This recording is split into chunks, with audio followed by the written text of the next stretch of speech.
চাল কুমড়োর মধ্যে কিন্তু কোনো রকম আমি জল ব্যবহার করিনি, রংটা কিন্তু আর সাদা থাকবে না, আর দোকান থেকে বা বাজার থেকে কিনে খেতে হবে না।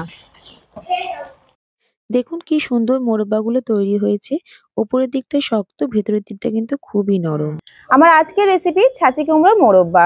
নমস্কার বন্ধুরা, অসীমাস কিচেনে আবার একটি নতুন রেসিপিতে আপনাদের সবাইকে স্বাগত জানাই। মোরব্বা তো আপনারা দোকান থেকে কিনে অনেকেই খেয়েছেন, তবে একবার আমি এইভাবে বানিয়ে দেখাবো। এইভাবে বাড়িতে বানিয়ে দেখবেন, খেতে কিন্তু ভীষণই ভালো হয়। একদমই দোকানের মতনই বানিয়ে দেখাবো। চলুন তাহলে রেসিপিটি বানানো শুরু করা যাক। এরকম বড় একটা ছাঁচি কুমড়ো আমি বাজার থেকে কিনে নিয়ে এসেছি। আর ছাঁচি কুমড়ো যে পুরো ভালোভাবে পেকেছে সেটা বুঝতে হলে আপনাদেরকে কিন্তু এইভাবে বুঝতে হবে। দেখুন হাতটা কিন্তু পুরো সাদা হয়ে যাচ্ছে, আমার চ্যাট চ্যাট করছে। এই যে পুরো সাদা হয়ে যাচ্ছে, মানে ছাঁচি কুমড়ো কিন্তু খুব ভালোভাবে পেকেছে। আর আমার আচ্ছা চলুন তাহলে ছাঁচি কুমড়োটা কাটি। প্রথমে কেটে নেওয়া যাক। ছাঁচি কুমড়ো মেয়েদের কাটতে নেই, তো এটা আমার বাবা কেটে দিচ্ছে। এটা দিয়ে কাটা যাবে বলে তো মনে হচ্ছে না, আর ছুরিটাও ছোট, এটা করাত লাগবে মনে হচ্ছে কাটার জন্য। ওইটা দিয়ে কেটে করাত চাই না, কাটবে। ছুরিটা কিন্তু খুব ভালো, করাতের মতো, একটু সময় নিয়ে কাটলে কাটা হয়ে যাবে। প্রথমে আমি এরকম বড় বড় করে ফালি করে নিয়েছি, তারপর এটাকে কেটে নিচ্ছি। এই দানাগুলো কিন্তু শুকিয়ে রেখে দিলে আবার এটাকে গাছ বসালে কিন্তু ভালোই হবে। আর ভেতরে কিন্তু অনেকটা করে অংশ আমি বাদ দিয়ে দিচ্ছি। আর খোলার দিকে কিন্তু বেশ কিছুটা বেশি করেই খোলাগুলো কেটে দিতে হবে। খুব বেশি খোলা কিন্তু রাখলে একেবারেই ভালো হবে না চাল কুমড়োর মোরব্বাটা। প্রথমে আমি এরকম বড় বড় করে ফালি করে রেখে দিচ্ছি। এই যে কিন্তু একা কাটতে বেশ হিমশিম খেয়ে গেছিল আমার বাবা, একা একবারই পারছিল না। অনেকটা বড় মোরব্বা যদি পারফেক্টলি বানাতে চান তাহলে কিছু কিছু প্রসেসগুলো একটু ফলো করবেন, আপনাদেরও মোরব্বা খুব সুন্দর হবে। আর যে অর্ধেকটা আছে এটা আমি আর মোরব্বা বানাচ্ছি না, এটা রেখে দিচ্ছি। এই দানাগুলো কিন্তু কাজে লাগবে অনেক, আর এগুলো শুকিয়ে নিলে গাছ বসাতেও বেশ, গাছ খুব ভালো হবে। আর দানা যে পেকেছে কিভাবে বুঝবেন, দানাটা কিন্তু পুরো হলুদ হয়ে গেছে, তাহলে বুঝতে পারবেন এই দানাটা কিন্তু খুব ভালোভাবে ছাঁচি কুমড়োটা পেকেছে। আচ্ছা এটা আমি রেখে দিচ্ছি, আমি অর্ধেকটা দিয়েই বানাবো। আর এই মোরব্বাগুলো কিন্তু আমরা কেকেতেও খেয়ে থাকি, ভালো লাগে বেশ খেতে। আমি আপনাদেরকে এটা সহজ পদ্ধতিতেই করে দেখাবো। চলুন তাহলে পুরো প্রসেসটা দেখতে থাকুন। আচ্ছা আমি তো এইভাবে প্রথমে ছাঁচি কুমড়োটাকে কেটে নিয়েছি। এবার এটাকে করতে হবে একটু ভালো করে কাঁটা চামচে করে এগুলো কেটে দিতে হবে। বেশ ভালো করে কিন্তু এই কাজটা করে নিতেই হবে, যেন ভালোভাবে জালি জালি হয়ে যায়। কি করছো বাবা, একটু সময় নেই, এই কাজটা করে নেবেন। আর প্রত্যেকটা দিক যেন খুব ভালো করে কাঁটা চামচে করে এটা গর্ত করে নেওয়া হয়, তাহলে কিন্তু মোরব্বাটা খুব ভালো হবে। এই একইভাবে আমি সবগুলোকেই বানিয়ে নিচ্ছি। কুমড়োগুলোকে খুব ভালো করে আমি কাঁটা চামচ দিয়ে গর্ত করে দিয়েছি। আর এটা এখন এর মধ্যে অনেক জল আছে, কিন্তু এটা এখন জলটা বের করছি না। আচ্ছা এদিকে আমি কিন্তু গামলার মধ্যে অনেকটা জল নিয়েছি, এখানে আমি 1 চামচ চুন দিয়ে দিচ্ছি। এটা যে পানে খায় যে চুনটা, সেই চুনটাই ব্যবহার করেছি। কিন্তু চুনটাকে প্রথমে ভালো করে জলের মধ্যে গুলে নিচ্ছি।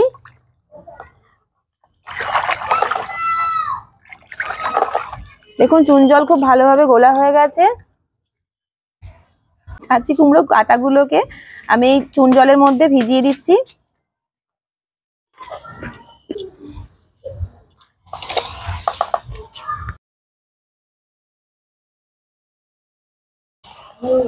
এইভাবেই এই ছাঁচি কুমড়োটাকে চুন জলের মধ্যে 14 থেকে 15 ঘন্টা আমি এইভাবে ভিজিয়ে রেখে দেব। যত বেশি রাখা যাবে ততই ভালো, কিন্তু তার থেকে কিন্তু কম কোনোভাবেই রাখবেন না। 14-15 ঘন্টা অবশ্যই রাখতে হবে। ফিরে এলাম 16-17 ঘন্টা পর। চাল কুমড়োগুলোকে আমি 16-17 ঘন্টা ভিজিয়ে রেখে দিয়েছিলাম চুন জলের মধ্যে। আর এখন দেখুন অনেকটাই কিন্তু শক্ত হয়ে গেছে।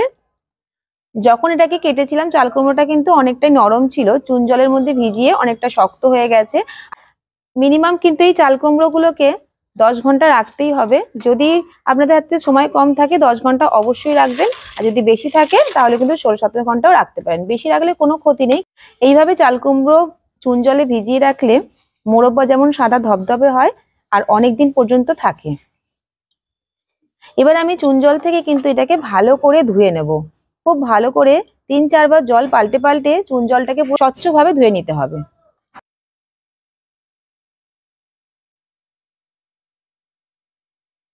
দেখুন জল পাল্টে পাল্টে অনেকবার করে খুব ভালো করে ধুয়ে নিয়েছি। চাল কুমড়োর মুখ দেখুন একদমই কিন্তু সাদা ভাব নেই, পুরো স্বচ্ছভাবে কিন্তু চাল কুমড়োটাকে ধুয়ে নিতে হবে।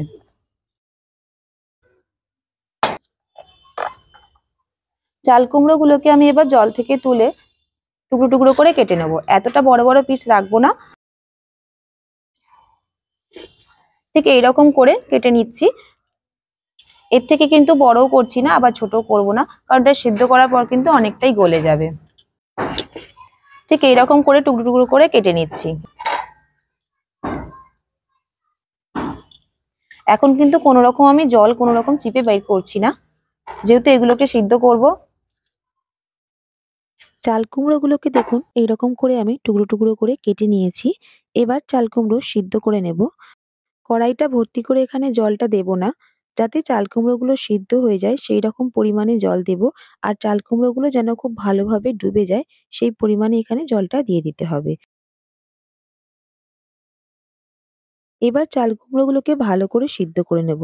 তবে বলে রাখি এখানে চাল কুমড়োগুলোকে 100% সিদ্ধ করা যাবে না, 90% কিন্তু সিদ্ধ করে নিতে হবে। চাল কুমড়োগুলোকে 15 থেকে 20 মিনিট মোটামুটি সিদ্ধ করলেই হবে, তার থেকে বেশি কিন্তু সিদ্ধ করবার দরকার নেই।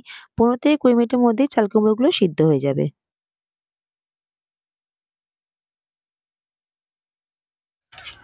চাল কুমড়ো কিন্তু এখানে 100% সেদ্ধ করলে হবে না। দেখুন বেশ ভালোভাবে সিদ্ধ হয়ে গেছে, এর থেকে বেশি কিন্তু সিদ্ধ করার দরকার নেই। আমি এবার জল থেকে তুলে নিচ্ছি।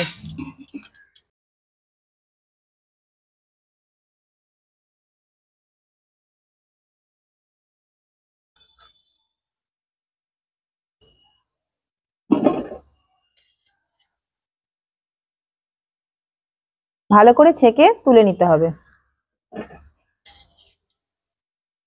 একটা ঝাঁঝরি বাটির মধ্যে আমি ছেঁকে চাল কুমড়োগুলোকে তুলে নিচ্ছি।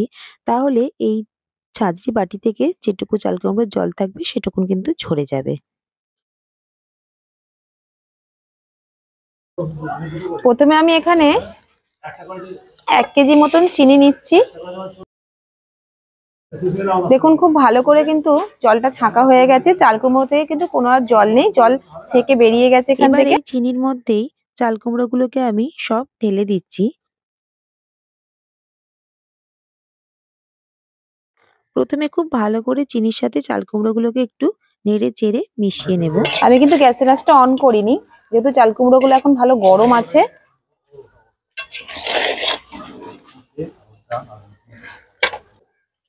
আবারও কিছুটা চিনি আমি এই উপরের থেকে দিয়ে দেব।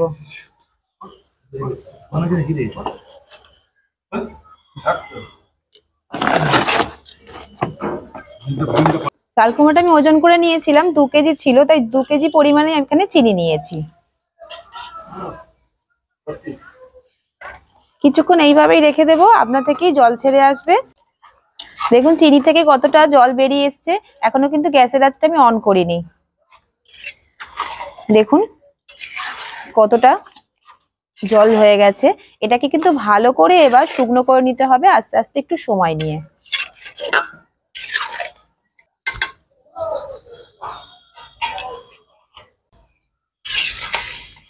চাল কুমড়োর মধ্যে কিন্তু কোনো রকম আমি জল ব্যবহার করিনি, যেটুকু চাল কুমড়োর জলটা ছিল সেই থেকে কিন্তু চিনিটা খুব ভালোভাবে গলে গেছে।